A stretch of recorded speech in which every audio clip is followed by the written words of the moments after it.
5. Day 5 of 365 days live. I'm excited about this topic today because this is something I've been diving into, rewiring my thoughts, working on for a really long time. I would say since 2020, basically. So 2 years now. And there's a lot that I've learned around lack and abundance. There is a lot that I continue to learn. There is a lot that I'm rewiring, constantly rewiring.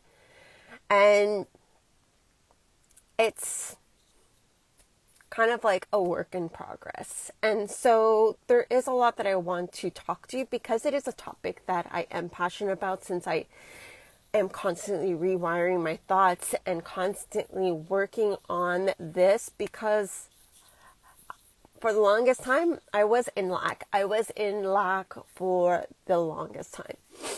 Basically, like my whole life until I've recognized it. And I'm bringing this conversation over to you because I believe that there is so much lack in our society. There's so much lack in our environment at times that it is really easy to get kind of like sucked into it, or to take on that belief and make it our own, even though it is not true. And so sometimes that happens. And then the more you work on lack, the more you start seeing the abundance part of it. And so I'm just going to do a little recap from yesterday's IG live on day 4. If you would like to go listen, I talk about the coexisting of realities between the light and the dark, but then also the low emotions and the high emotions, and how they all coexist. You can't have one without the other. And so that being said, same thing with lack and abundance. You can't have one without the other. Lack will always exist, as abundance will always exist. So let that sink in for a minute. Lack always exists, as well as abundance always exists. So where there's lack, there's abundance. Where there's abundance, there is lack. The difference is, who's the driver? Who is driving your life? Is it the lack or is it the abundance? And I'm just going to share a little bit of why this is so important for me to share with you, is because for the longest time, as I've been working in my lack mentality, I was told, well, you can't be in both. You can't be in lack and then be in abundance, but you can only be in abundance, and stay in abundance, and that's how abundance will come to you. But then I was struggling to understand that, and this was my perception of what I've been taught. So someone may have perceived this differently, but that was my perception, that I needed to completely get rid of lack, avoid lack, so that I can be in abundance, and that when I'm in abundance, abundance just keeps coming to me. And I struggled with that because there were times where I was in lack. There was times where I have looked at my bank account and I'm like, but look at the evidence that I'm seeing right now is lack. And I was struggling with that. I'm like, how can I be in abundance when I'm struggling the lack part of it, where I'm seeing the evidence, I'm seeing my bank account at a certain number. And so I was trying to balance the two, but I was avoiding lack because I was like, okay. I was like, gotta focus on abundance. Gotta focus, can't look at lack. Lack is over there. Gotta focus on abundance. I'm abundant, I'm abundant, I'm abundant. Meanwhile, lack is like, hi. I'm here. Hi. Can't look at it, can't look at it, can't look at it. I'm abundant, I'm abundant. Abundance is everywhere. Can't look at it, can't look at it. And then what had happened is I ended up avoiding it, bypassing it, which is the same thing as I mentioned yesterday. Bypassing the low emotions, bypassing the dark, and not recognizing it, not seeing it. And so I wanted to bring this conversation forward to say that lack does exist, and you will see lack in your life. You will come across lack in your life, even when you are abundant. And the whole point is to face lack, to sit with lack and to be like, I see you. I see you. Are you going to be the driver? No. No, you're not going to be the driver, but I see you. So sitting with it and recognizing it, trying to figure out where it comes from, and then shifting, and then kind of shifting and see how you can shift, because it won't go away. Sometimes certain lacks, because it's fear-based, sometimes certain ones will be there and they'll always be there, and it'll just become a whisper through time. Other times, certain other lack that you heal, like lack mentality and limiting beliefs that you heal, will go away. So it really depends on the person, and everybody's different depending on your human design.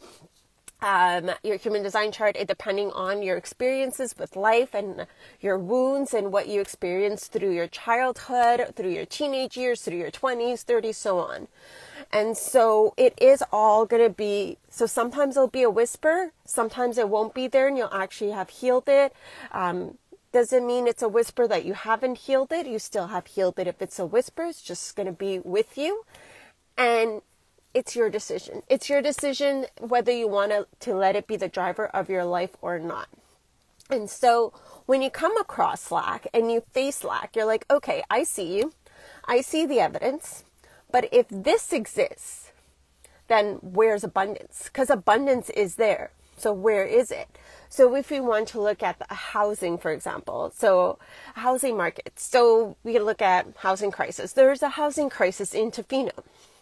Or to purchase a house right now, it is really hard. Everything is so expensive. That's lack. But if that exists, so does abundance. So where's the abundance? The abundance is that there are an abundant housing. And also, what narrative do you want to tell about yourself for your life? So I desire that there is an abundance of housing and that I will find the place I desire with ease and it will come to me. And that's the story I'm saying, versus there's a housing crisis. So there is a lack of housing. So you choose what story you want to tell. And I wanted to bring this up because there is so much wording of lack. So examples of lack. So the housing one is one. Another one, being frugal with money, being rigid with money, holding on to money, not spending money on things because they're too expensive, all fear-based, like anything that is a fear. So I can't buy this because it's too expensive. I can't do this because I can't afford it. I don't want to spend my money on this because I'm saving it for a rainy day. That is all lack. Complete example of lack. But abundance exists in that too. So what narrative do you want to say in the opposite? Another classic of where it comes to lack is work hard, play hard. We've heard this many times. You need to work for your money. You need to work your way up the ladder. We've heard this many times. But do you really desire that for your life? If you do, by all means, if you love that, go for it. But are you working hard because your desire? Then that's okay. Are you working hard because you think that's how you're going to get money and then that's how the abundance is going to come to you? Because you feel that if you don't work hard enough or if you don't work more, you won't get money? And so it all goes down to the why and where does it stem from? Where does it come from? What is the reasoning behind it? Is it from a place of fear? Is it from a place of like, I can't do it? Is it from a place that it is not possible for me? And so it is looking at those things in the lack mentality. So those are a few examples. There are so many more examples that I can give. I think I wrote down a list here. Let me see if there's anything worth to say.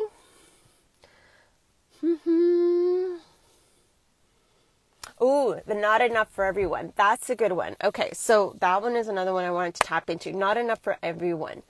So this is where competition comes in. So let's say you desire to build a business, but you know someone else who has the same exact business, or you already have this business and someone new opens up the same thing. Oh, well, there's not enough for both of us. Like, I'm going to be better than them, and there isn't not enough clients for the both of us. That is also a scarcity mindset, a lack mentality. Because there is the abundance, the other side of it is that there is enough for everybody. There is enough for all of us.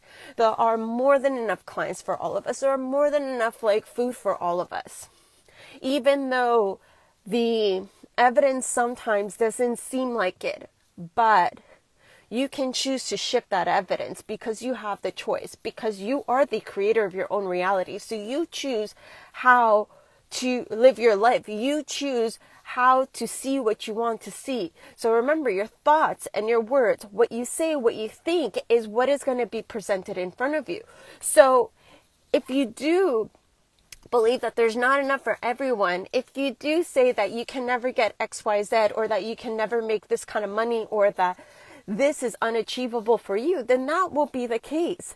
But if it is something that you desire, if financial freedom is something that you want to have for yourself, then claim that and shift that mindset. And so where do we go from here? What happens with the lack and the abundance, and how to tap into that? And so this is some of the work I've been doing, and I've noticed it is a work in progress. So one is noticing your lack mentality. Noticing when you think of something or you say something, pay attention to your thoughts and your words. And recognition is key. Or even if you want to hire a coach to work with this, I'm taking on clients, so I'm very good at pinpointing the lack, especially the more you work on your lack mindset and tapping into the abundance, you start noticing lack all around you. It kind of it's almost when you tap into more positive mindset, then you notice the negativity more. It kind of is brighter, and you're like, whoa, okay, that's not mine. And so noticing it, recognizing it, catching yourself saying it. So that's step one. Step one is recognizing it. And think of the few examples I just gave, and think about it that way. Think of, where are you being frugal? Where are you holding on to your money? Where are you attaching your money to your worth? Those are few examples. And so recognizing it. Then second step is to truly rewire it. And so where does it come from? Where did you learn this? Classic, money doesn't grow on trees. Who said that? Who said that? Is it someone that said it in your life? Is it somewhere you saw it on the TV, on a show? Where do you see it? Where does it come from? Who said it? Who said it around you? Go back to your past. Go back to your childhood. Go back into the people that you are surrounded with. Figure out the root of it. And so once you've noticed it, figured out the root, you've looked at it, then you have a choice. Your choice is, do you desire for this limiting belief to be yours? Do you desire for you to live your life with this belief? Yes or no? And if you say no, I do not desire living in the work hard, play hard. I don't believe in that. I want to play more and work less. And I believe that money is going to come to me no problem. And that money and the amount I work, the amount or how much I work are not correlated. Then that's your new reality. And that is what you create. And so you can start very simple with maybe if your mind is saying no, but, it's you can switch your wording and saying, what if I could believe? And so what if I could believe that I can work less and make more money? What if I could believe that I can maybe afford that. And so switching it in a tiny way. And then you get a little bit more used to that, and then a little bit more used to that, and then you can switch the affirmation. And so after that, you want to tap into the abundance. And there's so many ways to tap into abundance. There's tons and tons of meditations on YouTube, on Insight Timer as well, from like frequency music. So frequency music for abundance is 888. So you could just Google that, YouTube that, 888 frequency music. That's the abundance. You can use that when you are working, napping, or if you're in the shower, taking a bath, somewhere in the background. It's actually really nice. It's soothing. And so that's one way. There is the Abundance Meditation by Bob Proctor. That's a really good one. I actually do enjoy that. And then there are tons of like other guided money meditations, abundance meditations that you could just like YouTube or go on the Insight Timer app. There is an abundance of them. And so start tapping into that. Start really shifting your mindset, because it doesn't happen overnight. It's a lot of these limiting beliefs are so wired into our subconscious that it's training the muscle. It's training the muscle. And so now that you've done that and you're shifting this belief, that belief is not necessarily going to disappear and you're going to be like, whoo, it's all gone and like, okay, bye. It's still going to exist. It's still going to be there. Like the dark, like the low emotions, it's still going to present itself. So what happens when it does present itself again? What do? Recognize it. See it. See it. Be like, I see you. Don't do what I did. Don't want to see you. I don't want to look at you. I'm going to avoid you. No. See it. Truly see it. Sit with it. Sit with it as you sit with your low emotions and share love and compassion towards it. And then say, okay, I see you, but you're not the driver. And so then shift.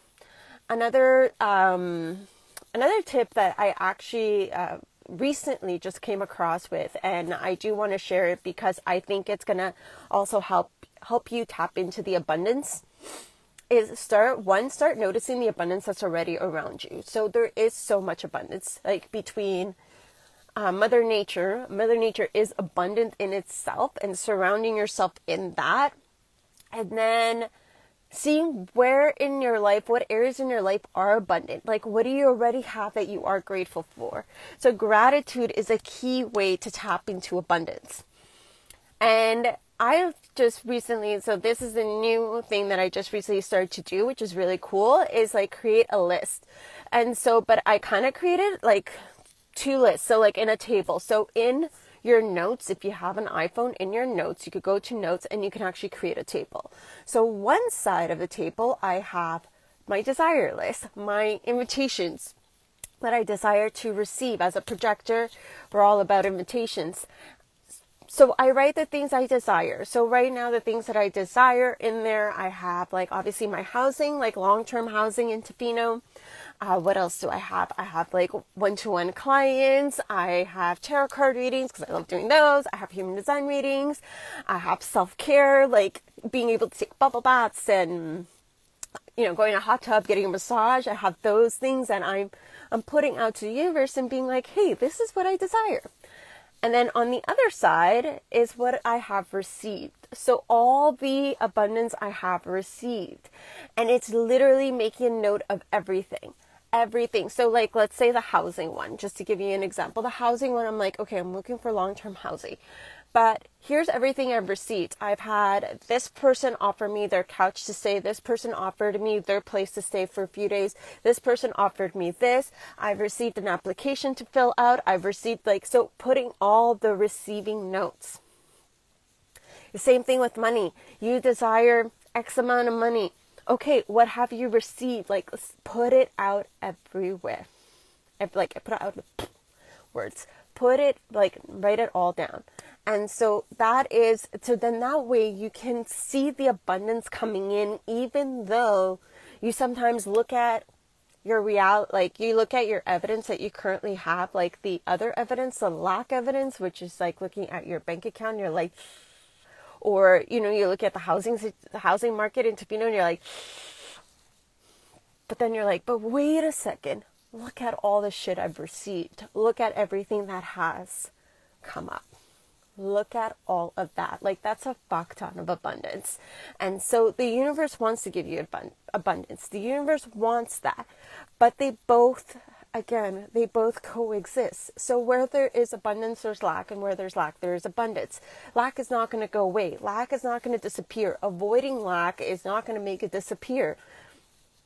Sitting with it, acknowledging it, working with it, just don't let it be the driver. This video, if this video resonated in any way, please like, comment, share, whichever feels right for you. I love you all. And if you have any more questions, feel free to send me a message. I love talking about this topic, as it is something that I'm always constantly working on and have been working on. And it has been a huge, I will say this, it works, and there has been a huge shift in my life because of this work. I wouldn't be doing it, and I wouldn't be continuing doing it after 2 years if it didn't work. It does work, and a lot of like amazing, miraculous things have come up. Just gotta be able to hold both as you hold the low and the high emotions. So thank you very much for watching, and I will speak to you all soon. Bye.